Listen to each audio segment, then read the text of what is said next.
Local underwriting this morning is provided by A Lot in Common, documenting a grandpa, a psychic, and a rabbit building a community garden in Berkeley and finding out that they really do have a lot in common.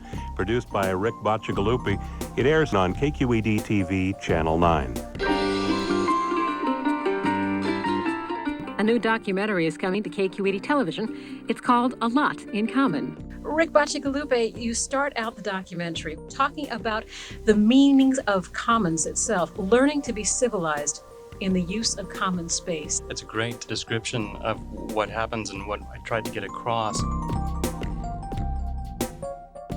Joining me now, Rick Bocciagalupi, who is the producer of A Lot in Common. How did you get interested enough in it to want to do a documentary? Well, I met Carl through another TV project I was doing, and this garden project was just getting underway. For years, the best way to see what's shaken in this epicenter of gay culture has been to take a tour with singular local icon Trevor Haley. Trevor Haley is featured in the Frameline Festival this year. It's called Only in the Castro, and it celebrates Trevor Haley, whose Cruise in the Castro tours were a San Francisco institution for many years. Only in the Castro. Only in the Castro. So the Castro was stunned when Trevor announced the unthinkable. It was time for her retirement. What would we do without her? What was so special about this person and her story that it seemed Trevor would be here forever? And I want you now to all go out there and cruise this Castro on your own and have a ball. Thank you.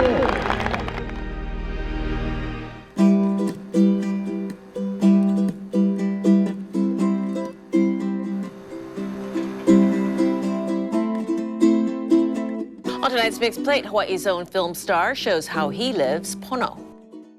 Actor Jason Scott Lee seeks sustainability on his taro farm on the slopes of Mauna Loa.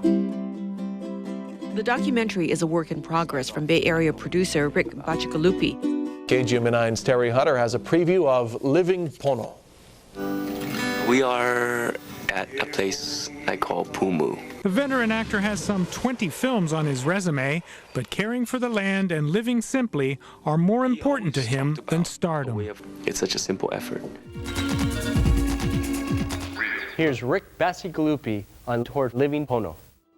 I think what happens a lot in projects, film projects especially, is that you start with one idea and then things begin to develop and kind of morph a little bit, and it ends up changing somewhat. At first, this was going to be just a story about Jason Lee and his decision to live more simply. It was incredible to find out about the delicate and environmental balance in Hawaii, especially. We're putting on a powwow that's for the community.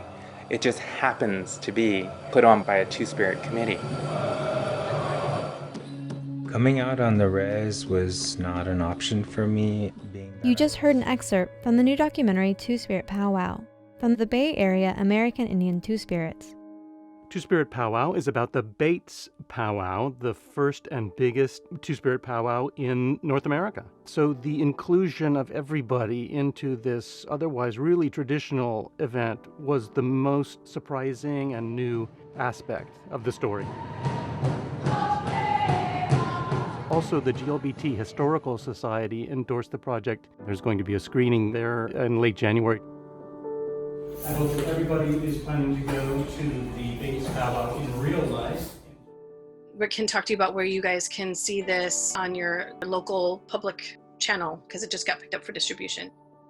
So without further ado, our Rebecca graduating seniors and Rick, you guys, thank you so much. And how is the distribution process for this film? This film is being fed Saturday, and then it will be up to the stations to decide, and I've got my fingers crossed.